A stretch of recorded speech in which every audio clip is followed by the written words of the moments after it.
Today, we're going to dive into one of the most incredible stories in American history. It's about how the entire country faced its worst economic collapse ever, and how it not only survived, but was completely transformed. And look, this isn't just a story about the stock market. Nope, this is a story about people, about human endurance. So let's start with a really stark question. Just take a second and really imagine this. What if millions of people, your neighbors, your community, woke up one morning to find out they had absolutely nothing left? For so many, this is where it started. The very foundation of their life, their job, was the first thing to just disappear. The factories fell silent. That daily routine that put food on the table, it was just gone.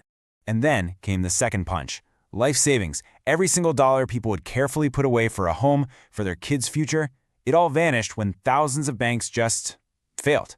The safety net people thought they had? Well, it turned out to be an illusion. And when you lose those first two, your job and your savings, this is what's left, right? A deep, crushing feeling that tomorrow isn't going to be any better than today. This was the devastating reality for an entire generation of Americans. But here's the thing. To really understand how catastrophic this fall was, you have to see the incredible height the country had reached right before it. We're talking about the Roaring '20s, a decade that felt like one big, endless party. The energy back then was just electric, you know? The stock market seemed like a sure thing, a one-way ticket to getting rich. Cities were just exploding upwards with new skyscrapers, and it really felt like the American dream was finally, truly within reach for anybody who was willing to take a shot. And then, almost in the blink of an eye, everything changed. After a decade of nonstop prosperity, it all came crashing down on one single, devastating day, October 29, 1929. They called it Black Tuesday. And it was the day the dream just completely collapsed. So let's zoom in on that one pivotal moment. Because Black Tuesday wasn't just some bad day for Wall Street traders. No, it was the trigger, the single event that kicked off a decade of hardship that's almost impossible for us to imagine today. See, the crash set off this terrifying domino effect that nobody could stop. Fortunes were wiped out in a matter of hours. That caused a massive panic, and people rushed to get their money out of the banks. Well, the banks couldn't handle it, so they collapsed. Then, businesses couldn't get loans, so they had to shut their doors. And when businesses closed, the factories went silent. It was this perfect, awful chain reaction that just dismantled the entire economy piece by piece. But behind all these economic headlines and scary numbers, there were real people. The true story of the Great Depression isn't found in a spreadsheet. It's found in the deep, personal, human costs of this collapse. Millions. It's a number so huge, it's almost hard to wrap your head around it. We are talking about roughly 1 out of every 4 workers in the entire country having no job. Families who owned a home one month were literally out on the street the next. This was a national catastrophe on a scale nobody had ever seen before. This right here became one of the defining and most heartbreaking images of the time. You had people from all walks of life, people who used to have good jobs, standing in line for hours just for a piece of bread or a bowl of soup. This wasn't some problem in a faraway place. It was on every single street corner.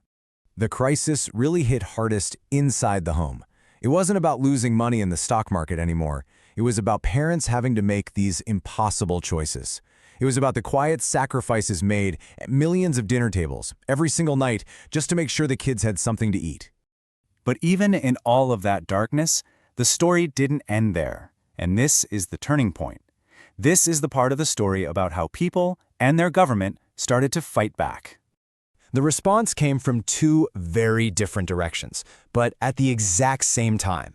On one side, you had just regular people, neighbors sharing whatever little food they had, communities banding together to look after one another. And on the other side, you had a huge shift in government, with the arrival of a new president, Franklin D. Roosevelt, and his big promise of a New Deal. So, how did this New Deal actually work? Well, the core idea was pretty simple, but the scale was massive. First, and this was the most important part, create jobs. Programs like the Civilian Conservation Corps put millions of young men back to work. And this wasn't about charity. It was about giving people their dignity back through a paycheck. Second, use all that new labor to actually build America. We're talking new roads, bridges, dams, a lot of which we still use today. And the result of all this action was the final and most crucial step. Slowly, painfully, but surely, hope started to come back. So after all of that struggle, all of that pain, and all of that rebuilding, what's the lasting lesson? What's the one thing we should take away from this incredible chapter of history? I think it really boils down to this. Wealth, that can all disappear in an instant. But resilience? That can't. The stock market, the banks, the fortunes, all that stuff turned out to be pretty fragile. But the ability of people to endure, to adapt, and to help each other out, that turned out to be the bedrock the nation could actually rebuild on. In the end, survival was never a guarantee.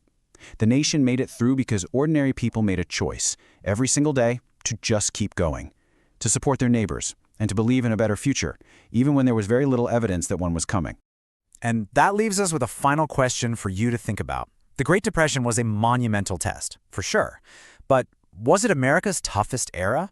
What other moments in history do you think challenged the nation's spirit just as much, or maybe even more? It's a powerful thought to chew on as we face the challenges of our own time.